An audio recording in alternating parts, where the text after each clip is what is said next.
What's up, everybody? In this video, I'm going to rank all my favorite Ozzy-era Sabbath albums from least favorite to favorite. And again, I'm not going to be doing like the stuff that had like Dio or stuff like that. This is just Ozzy Sabbath. I'm going to rank. This is my. There's no right or wrong answers to these kind of things. These are just my personal favorite. I love all Sabbath, but um, we're going to get right into it and start with my least favorite, 13. Um, it's actually not a terrible album, but it's certainly far from their best work. But I mean, I will give them credit. It's better than I was expecting it to be beforehand. I thought it was going to totally suck, but it doesn't totally suck. It doesn't even kind of suck. It's like it's kind of decent, to be honest with you. So that's a nice surprise. There's really, I mean, I am ranking these worst to best, but it's really it's not a terrible album. Um, but that being said, I couldn't tell you the name of a single song off of it off the top of my head, unless there's a song called 13, which there probably is. But aside from that, I gave it a few listens, and that was that. It's not an album that I'll listen to over and over again. So that number nine is 13. It's too bad they didn't put out 13 albums, and 13 could be 13, and then all would be right in the universe and blah blah blah. But okay, so number nine is 13. Number eight is Never Say Die, and I had a real problem between eight and number seven, which I'll obviously get to next. But Never Say Die. There's a few songs on there that I really like. I like. Um, Shockwave. I love the guitar riff to Shockwave. That one's fun to play, and it's a weird riff. It's kind of it's a little different. I mean, it still uses power chords. It's just like Tony almost always does, but it's a little bit different than that whole album is a little bit different than their earliest stuff. And I really I like that riff a lot. And then it's got the song "Never Say Die," which is a good song. I don't know what came out first. If The Boys Are Back in Town came out first, or if Never Say Die came out first. But they're the exact same chord progressions played at like the exact same speed. It's very. If you listen to those two songs, um, they're extremely similar. But I like both of those songs regardless. I like The Boys Are Back in Town, but I like the song Never Say Die too. So there are a few songs on that album that I like, but Shockwave's my favorite. That one I really like that. Well, I like the opening riff. The rest of the song I could take it or leave it, but the opening riff to Shockwave I like. But there are a couple other songs on that album that are okay, but it's definitely not one of my favorite Ozzy-era Sabbath albums, which is why it's sitting at number eight. At number seven, you could probably already guess, is going to be Technical Ecstasy. And these were the last Technical Ecstasy and Never Say Die were the two last albums that Sabbath made with Ozzy before he went off to do his solo thing, and make Blizzard of Oz with Randy Rhoads and all that amazing, awesome stuff. Um, so those two last albums were different than all the other ones that came before. Like all the albums before that have a very similar vibe and feel, and I feel like Technical Ecstasy and Never Say Die are a little more experimental, a little more loose with the songwriting and stuff, and you can tell as a band too. They were getting sick of being around each other, and there was issues like that while recording. But Technical Ecstasy, I'm putting that above Never Say Die for one reason or one song, and that song is "Dirty Women." I fucking love that song. That song is great. And I didn't discover that song. That was one of those songs I didn't discover when I was like really diving into Sabbath and like my teens and stuff like that. I discovered that song. I was probably in my 20s by the time I discovered that song, and I loved it. I loved it. I still love that song. It's a great song. There are a few other songs on Technical Ecstasy that are okay, but Dirty Women is the reason why that one is sitting in the number seven spot on my list instead of number eight. But now we're going to move along to, I mean, the next six are all. It was so hard for me to. I could rearrange this on any given day. I could shuffle this order around and be happy with it because all six of the albums I love and could listen to every single one of them, almost every single song, with very few exceptions. That stupid song FX, whatever that's on, I think it's on Volume 4, where it's just a bunch of silly sound effects. That song there's a couple of those clunkers, but for the most part, their whole discography is good. Their first six albums. So, Number six, I know a lot of you are going to disagree with this, but I'm going to put Paranoid at number six. Now, Paranoid has obviously Paranoid on it. It has Iron Man, I believe. It has War Pigs, Planet Caravan. It has a lot of their like mega hits. Iron Man and Paranoid, and well, I guess War Pigs is you can throw that in that group. Everyone knows that song. So it's got their heavy hitters, that's why Paranoid ends up at number one on a lot of people's list, is just because of it has those songs that were so they're so huge. But it's that reason that it's at number six on my list is because I am so fucking sick of Iron Man and Paranoid and hearing and War Pigs. God, classic rock radio used to just play like the same five Sabbath songs over and over. And Iron Man, Paranoid, War Pigs. You'd hear that changes. No, excuse me, not changes. Whatever that song from Sabotage was. That Am I Going Insane? Right, whatever it's called. And maybe one or two others. But anyway, so Paranoid's a great album. It has awesome songs on it that are everyone would recognize. But they're just so played out that that's why I'm gonna put Paranoid at number six. Number five, we're gonna put Volume Four. And once again, if I wanted to be fun with numbers, I would put Volume Four at number four for convenience. But this list is not about convenience. If it was, I would put 13 at number 13, and put nothing for the next four. So anyway, Volume Four is number five on my list, and Volume Four is a great album. It has Snowblind, which is just an awesome song. Um, System did a cover of it that I like. System of a Down did a cover that's they put their own spin on it, which I like. But it's got Snowblind, Wheels of Confusion. That's a great song. And it's got a few other like really good songs. Volume Four is it really is. It's one of those albums that it's just packed with good songs. But Volume Four, number five.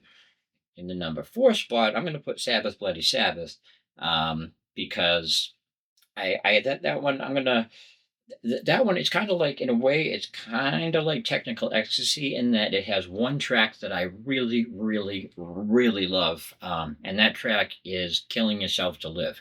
I love that song. I think that's just such an awesome song. Um, the whole album is good. Sabbath, Bloody Sabbath. The song Sabbath, Bloody Sabbath is a good song, and kind of drawing a blank on what else is on that album, it's a great album. It's one of those albums you can put on and listen to, and it's just a really it's just a good album. So Sabbath, Bloody Sabbath, and number four. Number three, we're down to the top three. Number three is Master of Reality. And I didn't do Master of Reality because it rhymes with three. I did it because it's got a lot of awesome songs and a lot of it's got some of my personal favorites like Children of the Grave. I love that song. The on Not Black Sabbath, but on Ozzy Osbourne's Randy Rhoads tribute album, that version of Children of the Grave, Randy solo, that is my all-time favorite guitar solo in a song ever. I learned how to play it years ago. I played it live at I have video of me playing it live at some show my brother put on years ago, a Halloween show, which coincidentally today is Halloween. But anyway, yeah, Children of the Grave. I love that song. I love the Randy version even more, but I love the original song. It's such a great song. And then, of course, Master of Reality has Sweet Leaf on it, which who doesn't like Sweet Leaf, you know, and the song too. It's a good song, but you know, gotta love that Sweet Leaf. It is a sweet leaf indeed. Uh, you know, if you kids out there, I highly recommend it if you haven't tried it. Listening to the song, I mean, it's a good song, so make sure to listen to that song. And Yeah, Sweet Leaf is the song. It's a song title. But Master Reality, there's a couple Sweet Leaf.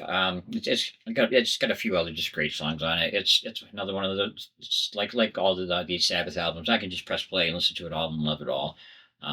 with very few exceptions. That stupid sound effect song is the only one that really that comes to mind as just being straight up stupid that I don't like.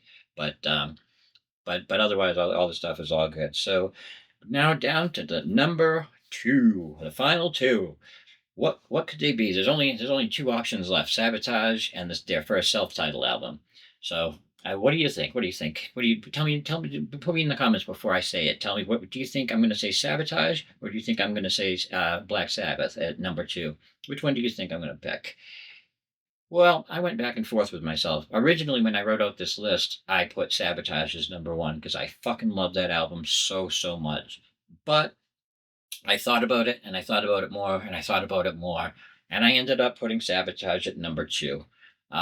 Just because Black Sabbath was the first album that started it all. And I'll get to that in just a minute. But so, number two spot is Sabotage. And this has some of my favorite riffs and songs like Symptom of the Universe. Dun, dun, dun, dun, dun, dun, dun, dun, dun, dun, dun, dun, dun, dun, dun, dun, is just, that song is just awesome. It's just a fucking awesome, heavy ass riff that kicks ass. And so does that whole album. Megalomaniac, or Megalomania, or no. I confuse.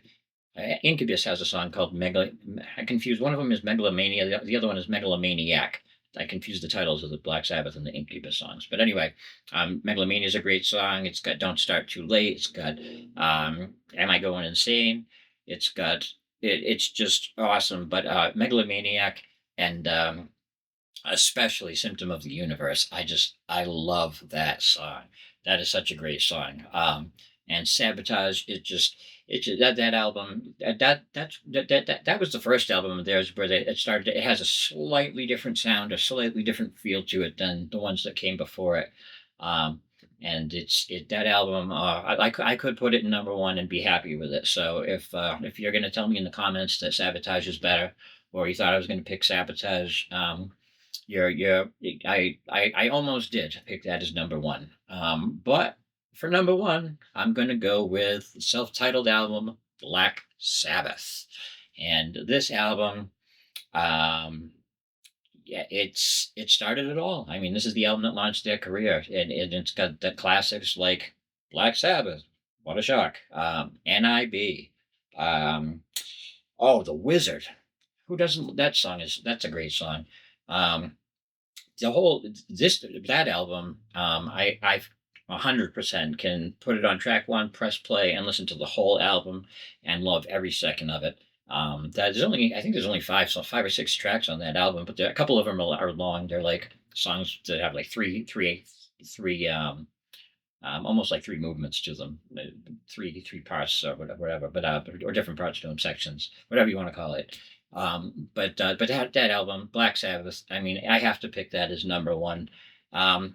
Not and just because it's every second of that album is good. There's no filler. There's not even a second of filler on that song, on that album. There's not even a second of crap. It's all good. I mean, the NIB, the bass solo at the beginning, all that's everything about it. I could just go on and on.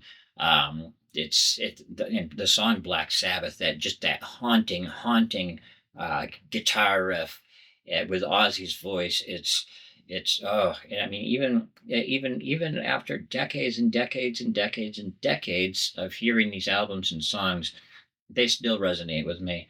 There were, like I said, songs like Iron Man, Paranoid, the ones that I've heard billions of times, War Pigs, I am sick of, and I don't listen to those songs very often anymore, just because I've heard them so many damn times. Um, but so there are tons of other Sabbath songs that I can still enjoy, and I do sometimes in the gym. I'll put on Black Sabbath, or I'll put on Volume 4, or I'll put on Sabotage, and I'll just let them play, and it's just one of those bands. Ozzy with Sabbath, they just put out so much good goddamn music, and they were so influential. I mean, every rock band that came afterwards was influenced by Tony Iommi's guitar riffs, the power chord playing and stuff like that. I mean, grunge, punk, metal, all of it, everything that came after was influenced by Sabbath. They were just huge, humongous. And the reason I thought about doing Olive, I was going to do Olive Sabbath CDs, but for one, I'm not nearly as familiar with some of their some of the Dio and some of the other stuff. Tony Martin is it? I think did an album of that. That stuff I don't know nearly as much about. And I'm not nearly as into, which is why I decided to just keep it to Ozzy. Maybe someday I'll do a video where I talk about some of the other stuff because there is some Dio Sabbath that I really like. There's one song in particular called "Computer God" is on Dehumanizer. I love that song. That is such a good song. Um, but there are a few other good non Ozzy Sabbath songs that I really like. But for the most part, I'm all about the Ozzy Sabbath. And now you know how I feel about the 9 albums that they studio albums that they put out and recorded together. And it's hard. It was hard to I shuffled these around a bit trying to work out the order, but I'm happy with what I have now, the order that I gave you guys. I could definitely shuffle, move some things around a little bit, and like I said, on any given day, I might be more in a Sabotage mood than a Black Sabbath mood one day, or a Bloody Sabbath mood more than a Master of Reality mood, whatever. But in general, there you have it. There's my list of least to best Black Sabbath, Ozzy-era Black Sabbath albums ranked. And now I want to hear your list. You tell me how wrong I am. Tell me how wrong my opinions are, please. Because it's all opinion. This is all opinion. Like there's no right or wrong answer. If you think 13 is their best album, you're not wrong. Um, well, you're kind of wrong. No, yeah, I'm just kidding. There's no right or wrong answer. So tell me in the comments. I want to know. I really, really want to know. You don't have to do all 9 of them, but just tell me your top 3 if you want, or do all 9, or whatever. Just let me know in the comments because I want to hear. I would love hearing different opinions. So thank you for watching. Be well.